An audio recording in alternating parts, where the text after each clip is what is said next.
السلام علیکم ورحمۃ اللہ وبرکاتہ۔ رب اشرح لی صدری ویسر لی امری واحلل عقدۃ من لسانی یفقہوا قولی۔ الحمدللہ ہم سورہ النحل تک پہنچ چکے ہیں اور جس کی آج ہم آیت پڑھنے جا رہے ہیں 5 سے۔ تو اس سے پہلے ایک ریکویسٹ ہے اور وہ یہی ہے کہ اپنا لازمی آپ لوگ اپنا فیڈ بیک دیا کریں اور لائک کرنا ہرگز نہ بھولا کریں۔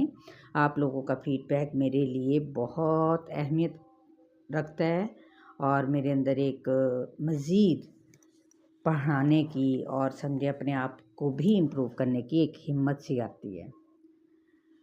اعوذ باللہ من الشیطان الرجیم، بسم اللہ الرحمن الرحیم۔ وَالْأَنْعَامَ خَلَقَهَا لَكُمْ فِيهَا دِفْءٌ وَمَنَافِعُ وَمِنْهَا تَأْكُلُونَ۔ لفظی ترجمہ والانعام اور چوپائے یعنی مویشی جانور، خلقها اس نے پیدا کیا ان کو، کن کو؟ اونٹ، گائے وغیرہ کو، بکریاں، بھینس، لکم تمہارے لیے، فیہا ان میں یعنی ان بھیڑوں میں، ان جانوروں میں، ان مویشی چوپایوں میں، ٹھیک ہے۔ دفء دال فا حمزہ گرمی کا سامان ہے، ومنافع اور فائدے ہیں، ومنہا اور ان میں سے، تأکلون تم کھاتے ہو، کیا کھاتے ہو؟ گوشت وغیرہ۔ اور فائدے کون کون سے ہیں؟ لباس، اون اور کھال سے ہی بنتا ہے نا، یہ ہیں فائدے۔ تو آپ صلی اللہ علیہ وسلم نے جس طرح اوپر ہم نے آیت میں پڑھا اپنی ہتھیلی پر لعاب رکھا تو اللہ تعالیٰ فرماتا ہے انسان تو مجھے کیا عاجز کرتا ہے، میں نے تو خود تجھے اس لعاب سے پیدا کیا ہے اور دیکھو طرح طرح کے تمہارے لیے سامان زیست مہیا کر رکھے ہیں، کس قدر فائدے کے جو کہ تمہارے کھانے کے کام آتے ہیں۔ وَلَكُمْ فِيهَا جَمَالٌ حِينَ تُرِيحُونَ وَحِينَ تَسْرَحُونَ۔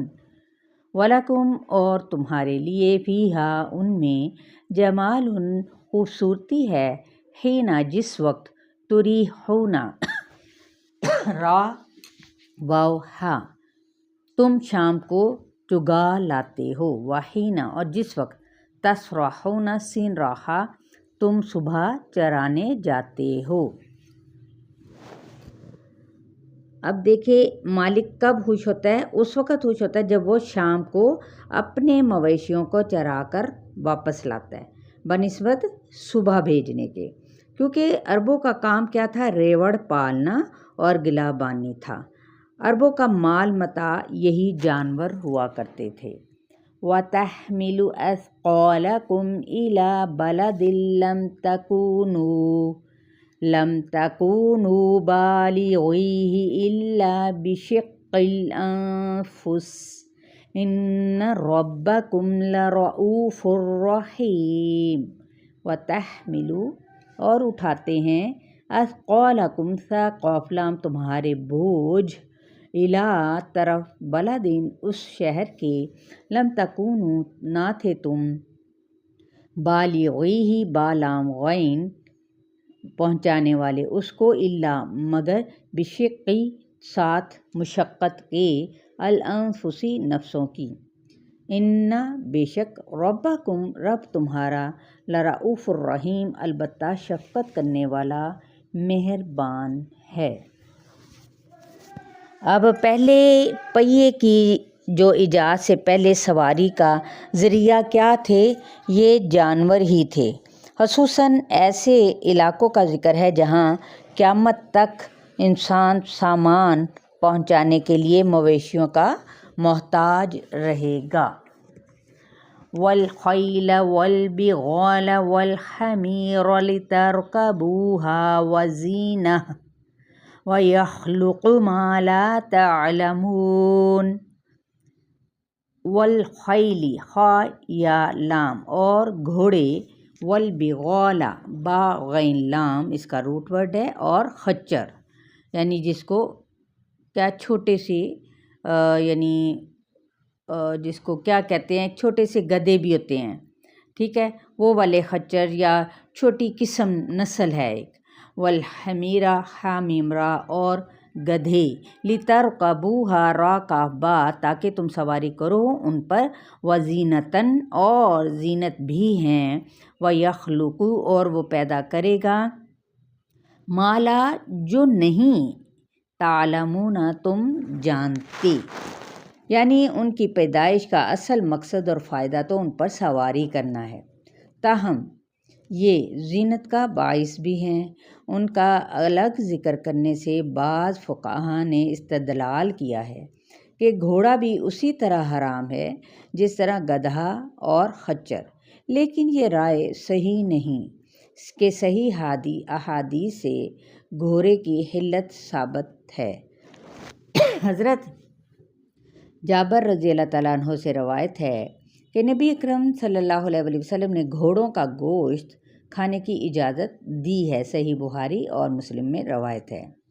علاوہ ازیں صحابہ اکرام رضی اللہ تعالیٰ عنہم اجمعین نے نبی اکرم صلی اللہ علیہ وسلم کی موجودگی میں خیبر اور مدینہ میں گھوڑا ذبح کر کے اس کا گوشت کھایا اور پکایا۔ آپ صلی اللہ علیہ وسلم نے منع نہیں فرمایا۔ یہ صحیح مسلم اور مسند احمد کی روایت ہے۔ اسی طرح جمہور علماء کی اکثریت ساری دنیا میں ہمیشہ یعنی گھوڑے کی حلت کی قائل ہیں۔ یہ ہے تفسیر ابن کثیر۔ اس کا غالب ترین استعمال اسی مقصد کے لیے جو ہمیشہ سے ساری دنیا میں ہوا کرتا ہے کہ خوراک کے طور پر اس کا استعمال بہت ہی نادر ہے۔ بھیڑ بکری کی طرح اس کو خوراک کے لیے ذبح نہیں کیا جاتا، لیکن اس کا یہ معنی نہیں کہ اس کو بلا دلیل حرام ٹھہرا دیا جائے۔ وَعَلَى اللَّهِ قَصْدُ السَّبِيلِ وَمِنْهَا جَائِرٌ وَلَوْ شَاءَ لَهَدَاكُمْ أَجْمَعِينَ۔ وَعَلَى اور اوپر یعنی ذمہ ہے، اللہ تعالیٰ کے، قصد السبیل قاف صاد دال سیدھا راستہ، وَمِنْهَا اور ان میں کچھ، جائرٌ جیم واو را ٹیڑھے بھی ہیں، ولو اور اگر، شاء وہ چاہتا، لہداکم البتہ ہدایت دے دیتا تم کو، اجمعین سب کے سب کو۔